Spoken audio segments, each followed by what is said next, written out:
2005, l'administration Trump a lancé l'application CBP Home.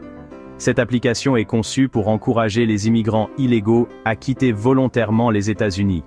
Elle est disponible sur les smartphones et permet aux individus d'entamer le processus d'auto-expulsion. L'application CBP Home remplace l'application CBP One. L'administration Biden utilisait l'application CBP One pour les demandeurs d'asile. Elle servait également à planifier des rendez-vous au point d'entrée.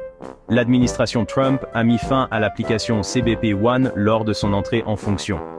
L'administration Trump affirme que l'application CBP One encourageait l'immigration clandestine. Il pense que l'application CBP Home aidera à reprendre le contrôle de la frontière.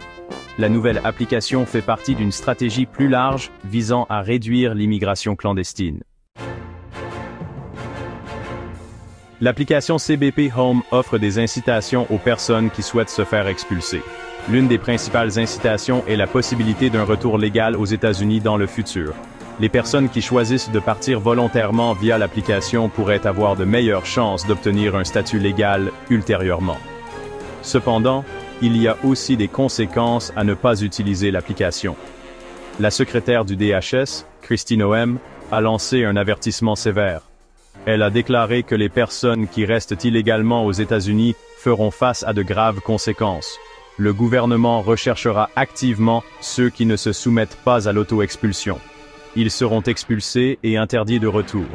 L'administration Trump adopte une position ferme sur l'immigration clandestine. Elle vise à décourager l'immigration clandestine et à appliquer les lois sur l'immigration plus strictement. L'administration Trump a fait de la réduction de l'immigration clandestine une priorité. L'application CBP Home n'est qu'un élément de sa stratégie d'expulsion plus large. L'administration a mis en œuvre un certain nombre de mesures pour décourager l'immigration clandestine. Ces mesures comprennent un renforcement de la sécurité aux frontières et une application plus stricte des lois sur l'immigration. Alors que l'administration Trump vise à augmenter les expulsions, les chiffres racontent une histoire différente. Les données montrent que les expulsions sous Trump en 2024 étaient inférieures à la moyenne mensuelle sous l'administration Biden.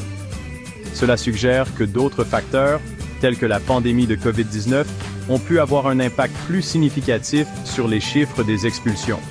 En plus de l'application CBP Home, l'administration a mis en œuvre une nouvelle réglementation. À compter du 11 avril 2025, toutes les personnes sans papier devront s'enregistrer auprès du gouvernement. Le non-respect de cette réglementation entraînera des sanctions.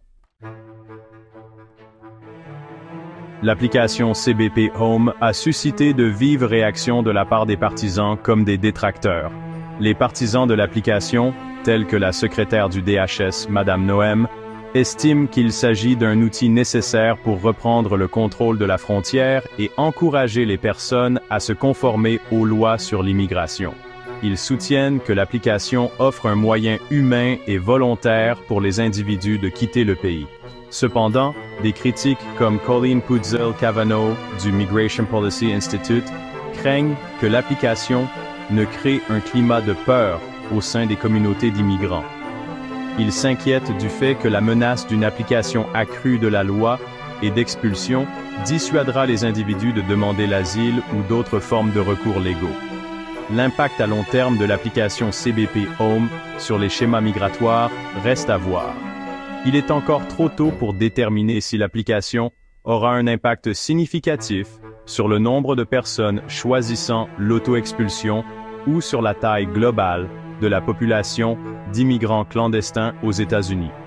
Cependant, l'application a sans aucun doute déclenché un débat national sur la politique d'immigration et le traitement des immigrants.